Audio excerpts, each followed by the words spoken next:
Welcome to focus power. तो आज की जो वीडियो होने वाली है वो आपका बीआरओ व्हीकल मैकेनिक के एग्ज़ाम, सीआरपीएफ मोटर मैकेनिक के एग्ज़ाम, आईटीबीपी एमएमबी के एग्ज़ाम और मोटर मैकेनिक से रिलेटेड या ऑटोमोबाइल से रिलेटेड जो भी ट्रेड टेस्ट होते हैं, डीजल मैकेनिक, मोटर मैकेनिक या फिर ऑटोमोबाइल की कोई भी ट्रेड है उससे रिलेटेड जो भी आपका ट्रेड टेस्ट का एग्ज़ाम होता है उसमें आपको किस तरीके से पूछा जाता है, तो वही इसमें हम एक वीडियो के थ्रू देखने वाले हैं। जैसे कि अभी आप देख रहे होंगे टेबल पे कुछ पार्ट्स रखे हैं, तो जब भी आप ट्रेड टेस्ट देने जाओगे सबसे पहले आपको इसी तरीके से पार्ट्स देखने को मिलेंगे। किसी एक टेबल पे लाइन वाइज पार्ट रखे होंगे और उसके बारे में आपको पूछा जाएगा कि ये पार्ट्स कौन सा है, क्या काम करता है। बाकी जो प्रैक्टिकल है, असली जो प्रैक्टिकल करवाएंगे, ब्रेक टाइट करवाएंगे या फिर कोई फॉल्ट दे देंगे, वो बात की बात है। और वो जो इतना जो ट्रेड टेस्ट होता है वो इसरो या डीआरडीओ जैसे डिपार्टमेंट में होता है कि इसमें आपको कोई फॉल्ट दे दिया या फिर कुछ भी डायग्नोस करने के लिए दे दिया, वो बीआरओ में और सीआरपीएफ में इतना ट्रेड टेस्ट नहीं होता, इतना डिफ़िकल्ट नहीं होता है। उसमें बेसिक आपको पार्ट्स की नॉलेज वगैरह होनी चाहिए, क्या काम करता है, इसी तरीके से उसमें रखे रहते हैं। तो शुरू करते हैं आज की वीडियो। सबसे पहले आप ये देख पा रहे होंगे, ये यहाँ पे टूल केस में माइक्रोमीटर रखा गया है। ये स्टील रूल है, ये है टायर प्रेशर गेज। इसके अलावा ये आपको वायर गेज मिल जाएगा। ये है pressure cap, radiator pressure cap आपने देखा होगा जिसमें कूलेंट डला रहता है, तो ऊपर से उसमें एक कैप लगी रहती है रेडिएटर में, वो है रेडिएटर प्रेशर कैप। इसमें दो वाल्व लगे रहते हैं, एक होता है ये प्रेशर वाल्व, दूसरा होता है वैक्यूम वाल्व। ये दो वाल्व इसमें लगे रहते हैं। ऐसे करके आप बता सकते हैं ये प्रेशर कैप होती है, कूलिंग सिस्टम से रिलेटेड है। ये है वाटर पंप जो कि कूलिंग सिस्टम में वाटर को अंदर पंप करने का काम करता है। फिर ये है डिस्ट्रीब्यूटर है जो कि करंट को डिस्ट्रीब्यूट करने का काम करता है और अलग अलग स्पार्क प्लग में करंट को भेजता है। फिर ये ऑपरेट किससे होता है, केम शाफ्ट की टाइमिंग से ऑपरेट होता है।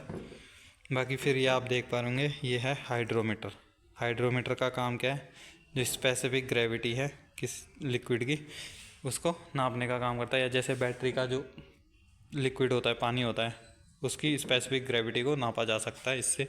फिर ये है टॉर्क रेंज का आपको पता ही होगा कि टॉर्क रेंज का क्या काम होता है कि अगर किसी भी स्पेसिफिक टॉर्क पे किसी नेट बोल्ट को टाइट करना है तो उसके लिए हम टॉर्क रेंज का यूज़ करते हैं, ताकि उससे ज़्यादा कोई नेट है उसमें 4 न्यूटन मीटर का टॉर्क लगना है, उससे ज़्यादा अगर आप मारोगे तो वो नेट स्लिप हो सकता है, ख़राब हो सकता है या टूट सकता है। तो उस तरीके के इसमें टॉर्क रेंज का यूज़ किया जाता है। बाकी फिर ये आप देख पा रहे होंगे मल्टीमीटर है।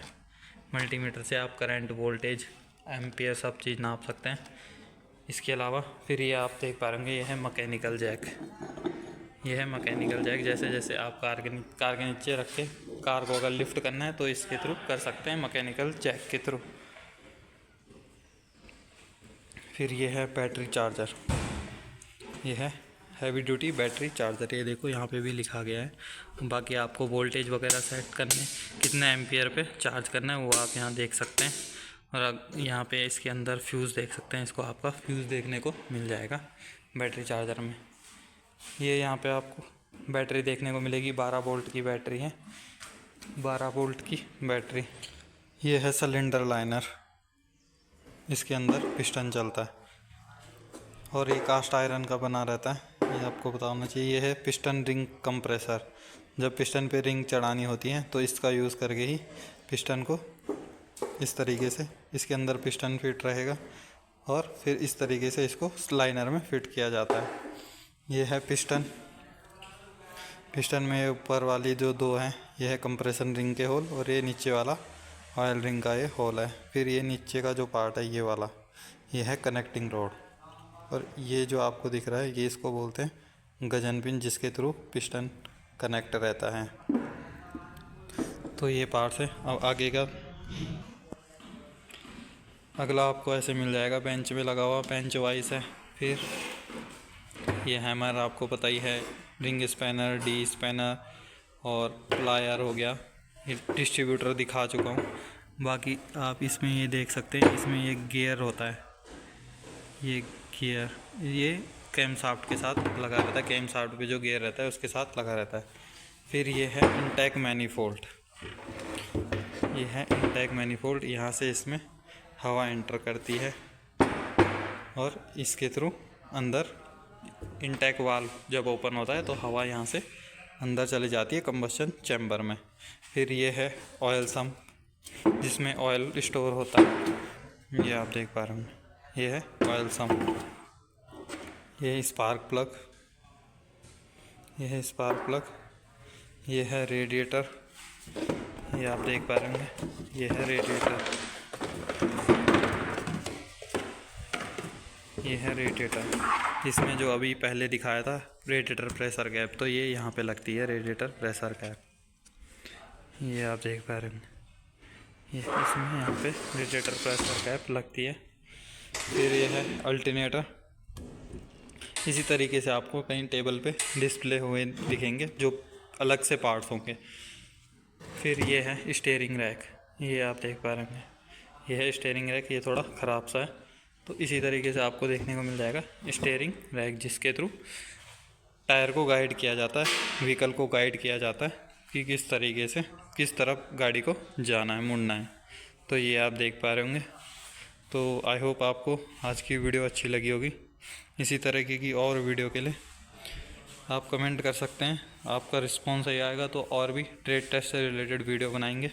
बाकी जो बेसिक है ट्रेड टेस्ट में ज़्यादातर यही पूछा जाता है, पार्ट्स आपके टेबल पे रखे रहेंगे, आपको पूछा जाएगा कौन सा पार्ट्स है, किस सिस्टम से रिलेटेड है, यही आपको ज़्यादातर पूछा जाता है जो CRPF VRO व्हीकल मैकेनिक के ट्रेड टेस्ट में होता है। बाकी आपको इसी तरीके से लुब्रिकेशन ऑयल और ग्रीस रखे हुए मिलेंगे आपको टेबल्स पे, उसमें भी उससे भी आपको क्वेश्चन पूछे जा सकते हैं। बाकी जो इसरो और DRDO जैसे डिपार्टमेंट में, उसमें बेसिक तो ये पूछेंगे ही पूछेंगे। इसके अलावा आपको कुछ डायग्नोस करने के लिए व्हीकल में दे दिया जाएगा, ब्रेक शू टाइट करने के लिए दिया जाएगा। इस तरीके से थोड़ा इसरो और DRDO का जो ट्रेड टेस्ट होता है वो थोड़ा टफ होता है।